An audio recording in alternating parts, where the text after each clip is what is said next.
Okay, so this is the third and final part of how to play Saga. So I'm just going to be running through this game here that I had against myself, and I'll be doing it step by step. So if you've played Saga before, you probably don't want to watch this because it'll be a bit long and drawn out. But if you've got no idea on what the hell's going on with Saga, hopefully this will shed just a little bit of light on it. Okay, so last time we decided that the Crusaders will go first, in which case the defender first gets now to roll 3 dice, so the Anglo-Danes here now to get roll 3 dice for the first turn. This basically just gives them a chance to play a defending phase. It doesn't count as a orders phase, and it's not an activation phase, so it's just to put on for the rest of the time. So in this case, the player rolls 3 dice, places 1 on intimidation. Obviously the horse is there, and the other one is on shield wall. Intimidation denies one of the actions of an enemy, and the shield wall increases your armor in a combat. Now the Crusaders have a special part of the board here, as you can see, and this holds their virtues. Now virtues must be attained at the beginning of your turn. You decide to roll how many Saga dice you'd like against them, and if that dice turns up, you can pick which virtue to gain. Now the Crusaders start with prudence, and I start this game rolling 5 dice in the hope to get a 6, which is the flag there to get fortitude. It's very powerful. Unfortunately, I didn't get it, and so I only got my justice there. Sorry, I can't look it up. I've just got a small screen. So it's justice is the one I've got. So I now have prudence and justice and can use the abilities from there. So the downside of trying to acquire virtues is that any dice that you've rolled to acquire virtue, you then can't roll in your orders phase. So even though my warband is generating the max 6 dice that I can throw, out of my 8 dice I've already used 5 on my virtues, giving me only 3 left. So I roll the 3 dice, and this is what I get. Now, during the first phase, which is the orders phase, I get to roll my dice and then place them onto my battle board. Now, both the battle boards are different. I'll just go over them each individually as I get to them. But this battle board, the top of that Crusader marker is ones I can use more than once, and the ones below can only be used once per game turn. And you can't double up on them. So even though taking the cross has 1 dice there, I can't put 2 dice there for my turn and then my opponent's turn. You only get to do it once. And also in the centre there I have the virtues which the Crusaders can get, which also can open up more of the board. Because if you notice, like take the cross, which has the orange squares next to them, that means you must have prudence, which is the one you start with, to be able to use it. So here I just go to activate 2 lots to activate my knights, 1 lot to activate my warriors. So with the orders phase over, I've got nothing to activate in the orders, to do in the orders phase. There's locations of when you can do each of your Saga abilities. So in this I'm into the activation phase, in which case I remove 1 of the dice to be able to move 1 of my knights. Cavalry are able to move L, which is the long move stick, which is 12 inches, and there's just me moving them behind the lines. Units can't be more than 2 inches away from one another.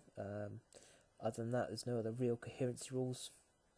In combat, though, only models that are within 2 inches of an enemy engaged model, i.e. base contact, can strike, so it pays to keep them pretty close together.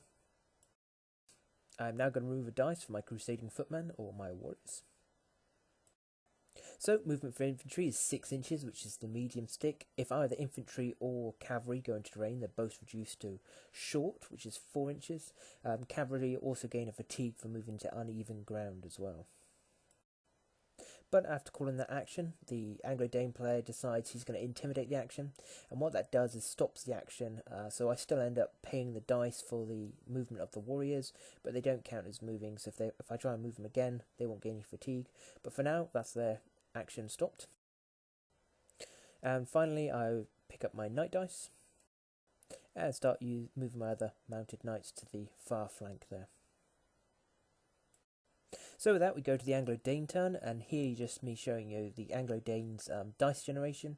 As you can see, they generate 1, 2, 3, 4, 5, 6 dice, which is the max you can throw. The levy over here don't generate any dice. 2 for the warlord, then 1 each for the warrior units and hearthguard unit.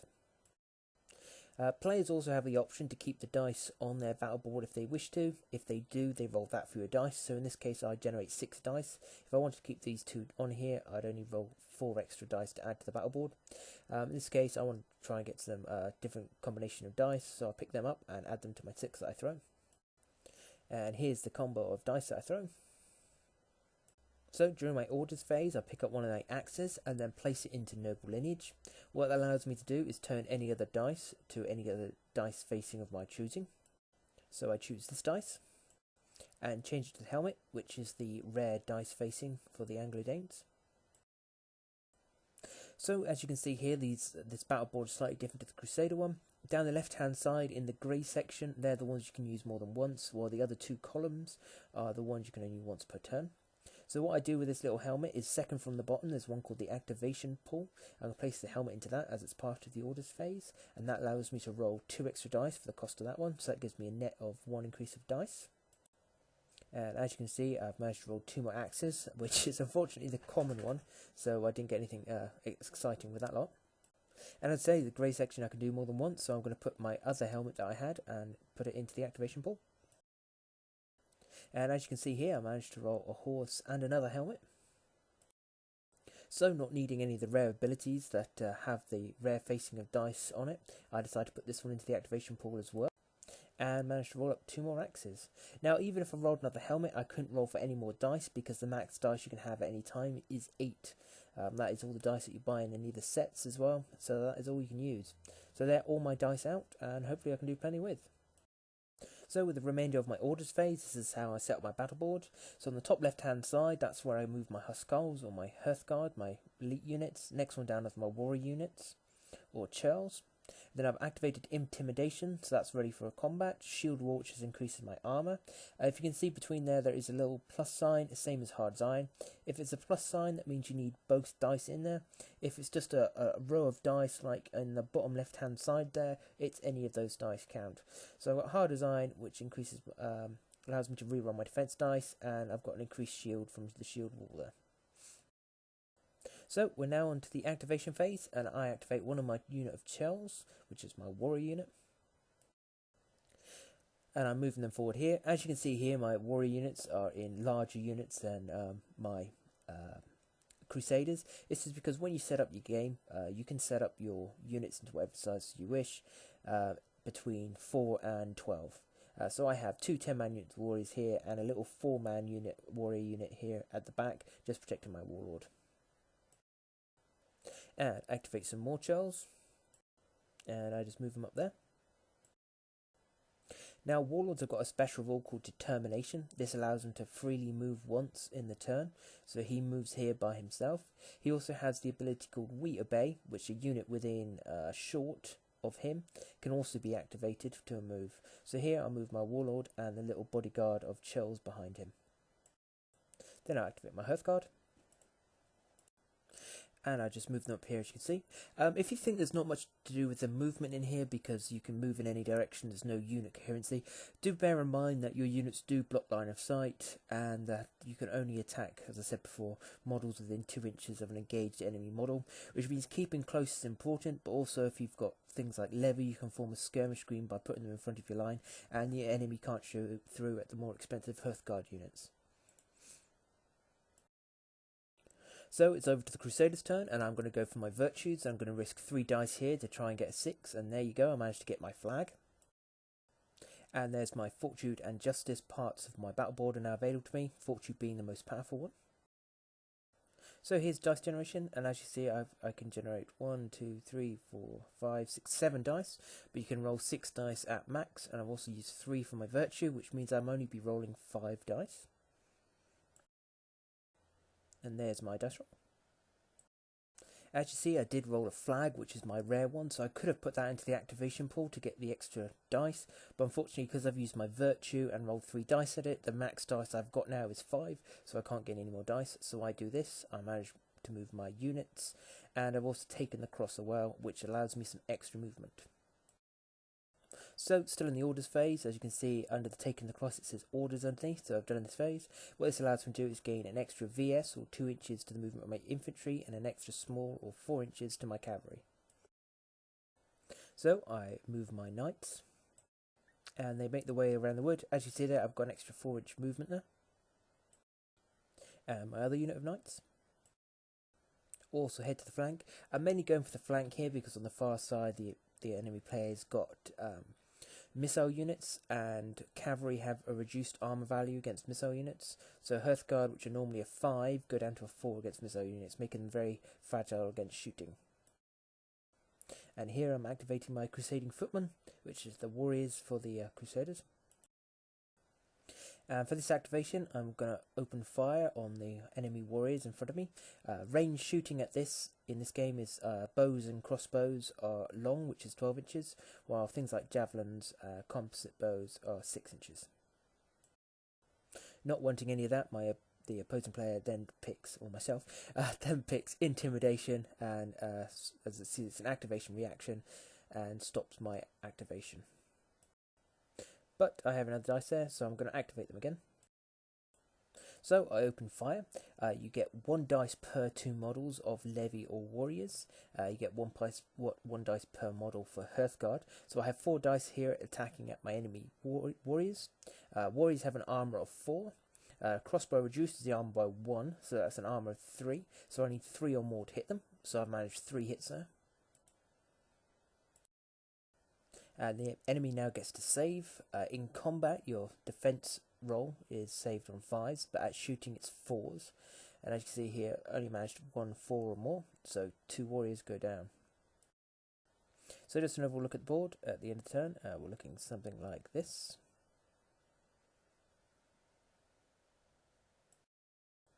And with no unit losses, the Anglo-Danish player is able to roll 6 dice, and this is what he rolls.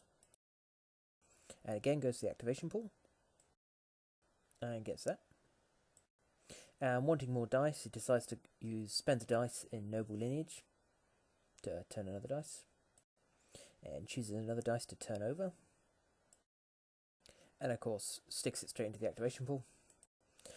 For yet more axes, I think being greedy here hasn't got a very diverse collection of dice, so chucks yet another one into the activation pool for a horse and an axe. So after all that, you managed to get hard design down, allowing you to reroll defense dice, shield wall up, and plenty of movement on both the Hearthguard and 3 units of Charles. So, selecting a warrior dice, it activates a unit of Charles and pushes them forwards. These are the guys that have been shot at by the crossbowmen previously and have lost a couple of guys. Spends another dice from the Charles part of the board, and moves the same unit again and puts them into combat.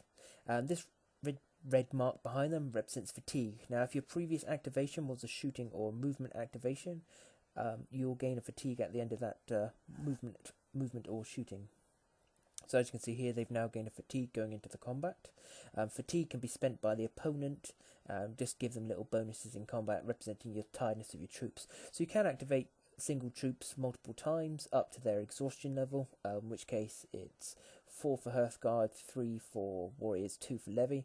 Once they get to that, you're generating half attack dice and you can't activate them again until they've rested.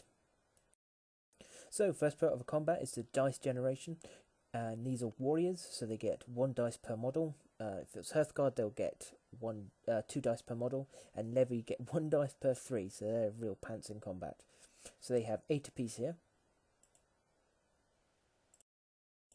So the first thing to do is the defender then gets a chance to decide to play defensively, in which case he loses half his attack dice, and half of those dice then become defense dice. So the crossbowmen here do it, so they're going to lose 4 of their attack dice and gain 2 defense dice.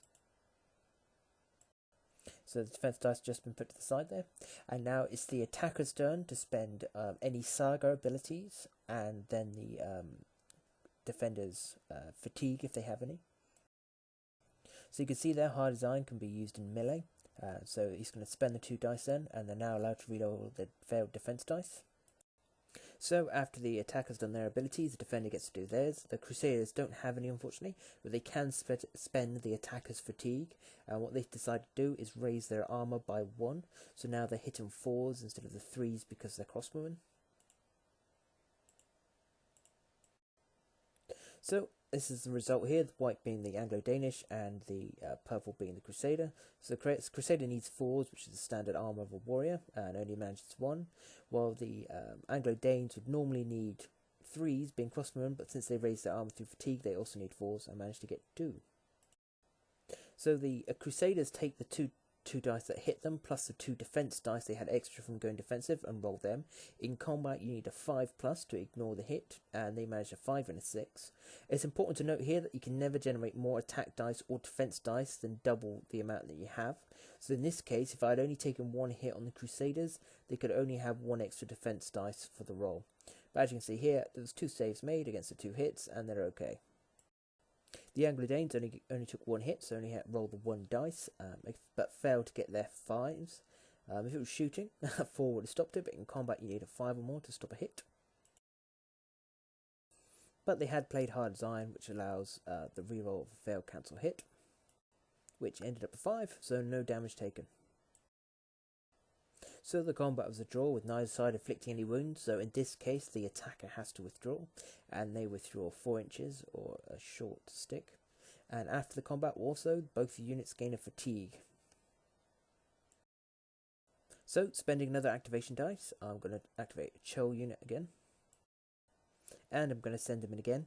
Once again, the previous activation I had on them was a, of the same turn by the way, was a movement, so they gain another fatigue into the combat. They have 2, and the crossbowmen only have 1 fatigue.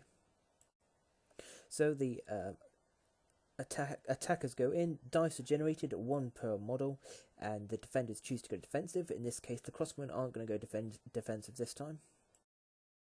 So the attacker abilities decides to go for shield wall. This increases armor by 1. And the attacker also decides to spend the enemy's fatigue to lower their armor by 1, in which case they'll now be hit on 2s. And the Crusaders, having no SAGA abilities, they decide to spend the fatigue, and they lower the enemy's armor by 1 and raise their own by 1. So they're now being hit on 3s, while the enemy are being hit on 4s.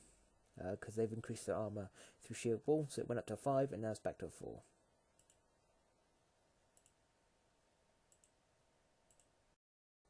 So the Anglo-Danes managed 6 hits on the opponents, while the Crusaders only managed 3.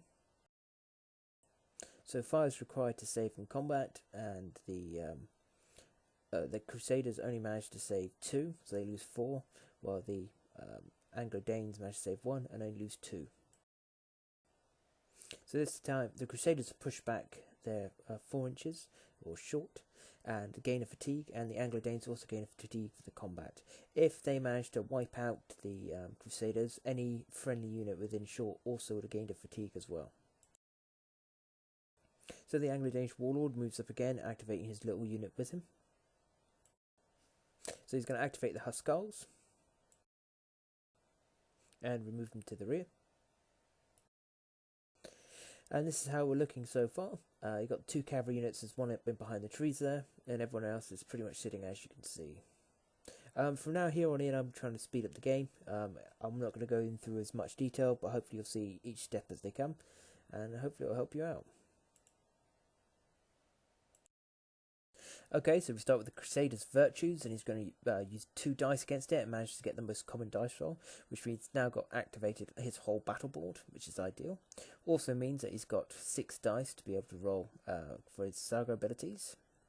And chucks up Taking the Cross and 2 others, plus some activations. So he starts moving his troops here. He's taken the cross in activation, so he's able to do some extra movement on both these guys. He moves them again, gaining them a fatigue, and then moves the priests up to join them.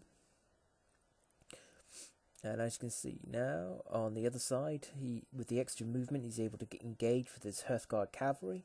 Now, these guys are generating 2 attacks each against the 1 for the warriors, which already damaged the fort of the crossbowmen. So that would be 12 versus 1. Holy Land is in play.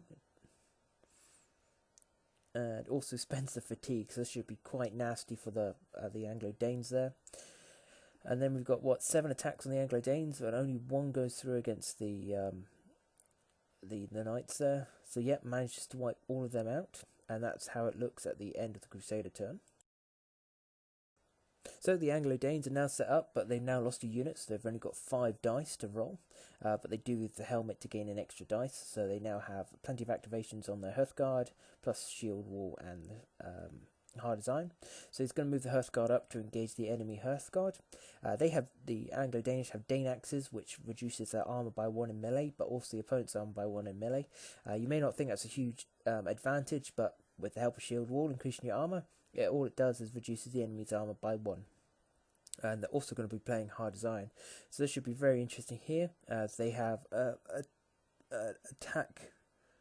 Yes, 5 attack dice, and is it 5 defense dice? No, just 5 extra attack dice from the knights there. So we'll be hitting on 4s and 5s respectively. No, 4s and 4s because the fatigue was used to lower. These are just the saves. So in the result here, unfortunately, the Anglo-Danish lost 3, while the Knights only lost 2, meaning they lost and will have to be pushed back. So the Warlord over here is just moving a unit of warriors just to protect him and block him off against the other Hearthguard unit. If your second or further move ends with an S of an enemy, you have to engage them with any further moves. Also, you're not allowed to move within VS of an enemy. So we got lots of activations going on here with the Crusaders. In they go again into another unit of warriors. These are the ones that are in front of the Warlord. So plenty of activations. The Holy Land is being played again. This basically stops them gaining any fatigue, which is quite nice if you want to keep charging them in. And of course we're up to another 5 attacks as well. But not the best of dice rolls. In fact, it loses 2 Hearthguard against 3 of the Anglo-Danish warriors, but still pushes them back, leaving the Warlord now quite nicely exposed. And on the other side, the Knights go in and try and take out the last of the Hearthguard. These are the attack rolls. We're going to be playing Victory, which reduces their armor by 2, but the enemy has to discard 3 of their defense dice, which may make a big difference. And of course they're going to be re-rolling misses, so this is going to be a very brutal combat. So that's just fatigue spent, rolls. So some good hits there, and that is the result of the defense dice. So it looks like a 3 loss. Yep, all loss. Oh no, complete wipeout. Oh, that was brutal. Over here, the Warlord's pushing up another unit of warriors, more warriors pushing up, ready to advance on the remaining Anglo-Danes, and the Warlord just using his free activation to move him behind. And this is how it's looking. So with 2 units down, there's only 4 dice being generated by the Anglo-Danes here, but chucks that 6 in just to try and get some more dice to be able to do more things. And here we see he's trying to activate his churls and his givers, which have been left out all by themselves, which not have been the greatest use for them. He then combined charges in with the Warlord and unit. This is the only time 2 units can engage one, is the Warlord uses his We Obey and what they call side-by-side rule to charge in. He himself generating 5 attacks, where his guys with him are generating 1 per model. And here it's a 1-for-1 exchange, which unfortunately means the Anglo-Danish have to be pushed back. So even with the Warlord there with his Dane axe, unfortunately can't get him in. As you can see, the skirmishers are slowly moving up there through the difficult terrain. And I chuck some more warriors in here to try and finish off a Hearthguard unit of the Crusaders. But with only 2 guys, they're still getting 4 attack dice. And some not great rolling there from the Anglo-Danish. Fatigue's being spent. These are the dice rolls. Yes, they didn't get any hits, 5s being against the Hearthguard, and they lose 2 in return, which means they're going to end up backing off, and this is how it looks. Not a great state for the Anglo-Danes. So the Crusaders have lost a unit, but generate 7 dice, so now they're down to 6, so they're still rolling their maximum dice, which is fantastic. I spend a fatigue here, I believe, to roll an extra dice for my priest, and I'll just go for mass movement, and then I'll start charging to try and take out the Warlord's bodyguard. It's just the dice off here. Plenty of hits, not much for the Anglo-Danes, I'm afraid, because there's only a couple of them left, and happily wipe them out. dropping much more fatigue on the other 2 units within medium. So that's those guys on the death throws, I think, now. Start moving up my next warrior unit, and to engage the other unit of warriors. It's fatigue for them for moving twice, but with the amount of fatigue on the enemy, I don't think it'll matter too much. So it's 8v5. Now they decide to go defensive, the Anglo-Danes. And I'm going to go for the reroll to hits. Good call. Because they've only got a few attack dice, I'm not losing out a lot by doing it. So I have lost, what? I've lost a handful of guys, but I think I might have taken out these Anglo-Danes now. Oh, 2 survive. So 2 survive, leaving the Warlord all by himself. I must arrest these guys, removing a fatigue. And then activated to charge them in, because that'll work out fine. So this 2-man unit is going to try and take on the Warlord. He has got 5 attacks, but he's going to lose half, rounding up, so that's 3, to gain 2 defense dice. I'm going to max out. I get 5 extra dice, but since I only generate 4, I can only double it. So I can only get another 4, even though my SAGA ability says I got 5, and then spend all the fatigue. Then I'm rolling to hit, and rolling for saves. And that's how it's looking. He's pushed back and survived. So with the Anglo-Danes in the situation they are, I thought it's best to leave it here. There's not much more I can show you. It's just going to be picking the bones of the Anglo-Danes now. Now, in theory, most of the scenarios have a reason for ending. There might be time limit, victory points. If any time that a unit doesn't generate SAGA dice, it would be game over. So in this case, if the Crusaders have killed the Warlord and that remaining unit of Anglo-Danes, even though I've still got Levy on the board, it's game over. So this is definitely at the end of the days for the Anglo-Danes in this game. So I hope you enjoyed that, and I hope it wasn't too much of a rush through. It's a very hard thing to show a game in slow time and actually talk through it. It takes a long while, and I don't like doing long videos. This is one of my longer videos, because I know people have their own time and want to do their own thing. But I hope this is some use to you. You can roughly see what it's about. Yes, there's manoeuvring in it, and learning your battle board is really important, because each battle board's different. Each faction has its own way of playing. These 2 factions here were very combat orientated. If I'd done something like the Bretons or the Welsh, obviously it'll be more of a hit and run way of playing. And that's half the fun. And there's not a lot of miniatures involved, so getting multiple war bands isn't a hard thing to put together, and you can really try your hand at everything.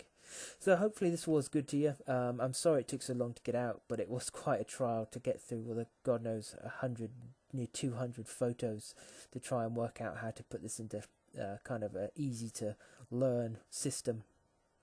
But hopefully this, as I say, hopefully it helped. So until the next time, guys, thanks for watching. Hope it was good to you, and the Willis. Just to let you know, some good news, I've managed to get some prizes for my next giveaway. It's 793 subscribers, I believe it was. If you want to find out what's happening with that, just look up Mike Help's called Winner for the last one. I mentioned in there what's needed to be done for this one. So far, I've got the Saga rulebook, so it contains all the rules for Saga.